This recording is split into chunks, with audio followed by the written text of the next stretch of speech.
لە ئەم ساڵدا هەندێک ڤیددیۆ و دیمەن بڵاو بوونەوە کە بوون بە ترێند لە سۆسیال میدیادا. ڤیددیۆکان چی بوون؟ ڤیددیۆکان باسی لە حەجی ئاسایی ئەکرد لەگەڵ حەجی VIP.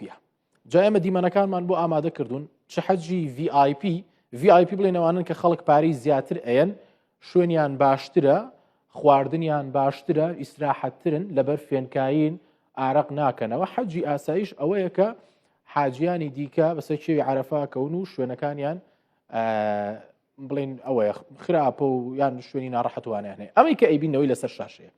ئەمە ئەو حاجیانن کە بە حەجی VIP حەجەکەن. ئەمەشیان حەجی ئاساییە کە لەسەر شەقامەکان ئەمێننەوە. ئەو دیمەنەی پێشووتر ئەگەر ئەتوانن بیبینینەوانێ. ئەمە حەجی ئاساییە لەسەر بڵین شەقامەکان ئەمێننەوە و خەڵکی بەتەمەنی تایە، بەڵام حەجی VIP ئەلەم شوێنانەیە ئەمێننەوە.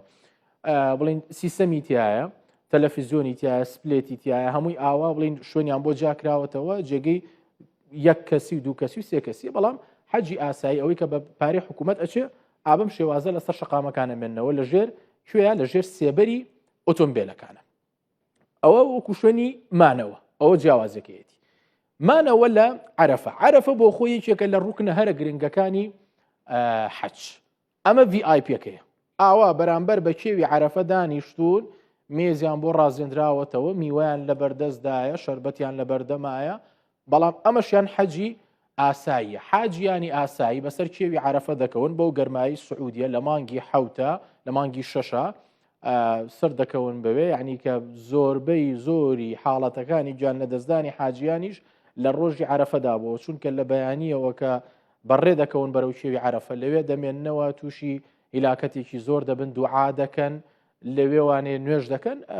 ئەو بەم شێوەیە حەجی ئاسایی.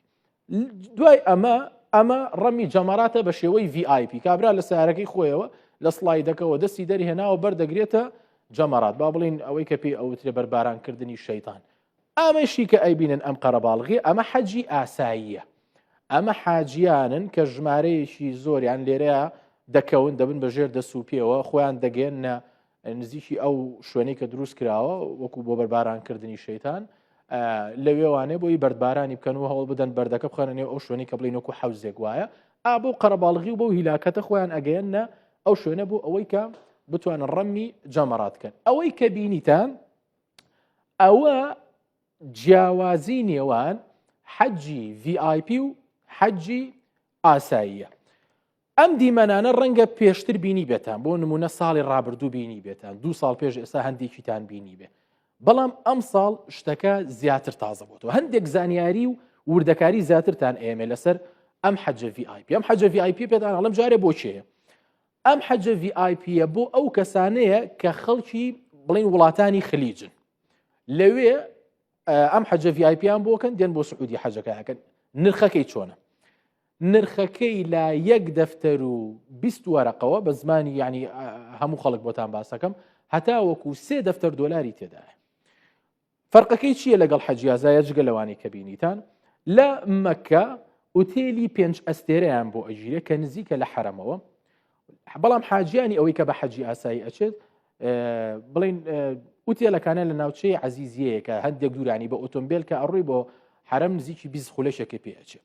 لە مەدینە حەجی VIP بە هەمان شێوە ئوتێلی 5 ئەستێرەیان بۆ گیرێ کە بەپێ ئەتوانن بچن بۆ مزگەوتی نەبەوی، بۆ مزگەوتی پێغەمبەر درودی خوای لەسەر بێ، بەڵام ئەوانی کە بە حەجی ئاسایی ئەچن ئوتێلی 3 ئەستێرە تا وەکو 4 ئەستێری زۆر کەمتیایە بۆیان ئەگیرێ و دووریشە بە هەمان شێوە ئوتێلەکەیان دوورە لە مزگەوتی پێغەمبەرەوە. سەبارەت بە عێراق و بە هەرێمی کوردستان، من لە دوێنێ شۆزۆ بە دوای ئەم بابەتەیە ڕۆشتم. بۆ هەرێمی کوردستان و بۆ عێراقیش حەجی VIP نییە، تەنیا یەک شت هەیە، ئەوانش بۆ حەجی عێراقی، بۆ حاجیانی عێراق پێ ئەوترێ تەحسین سەکەن.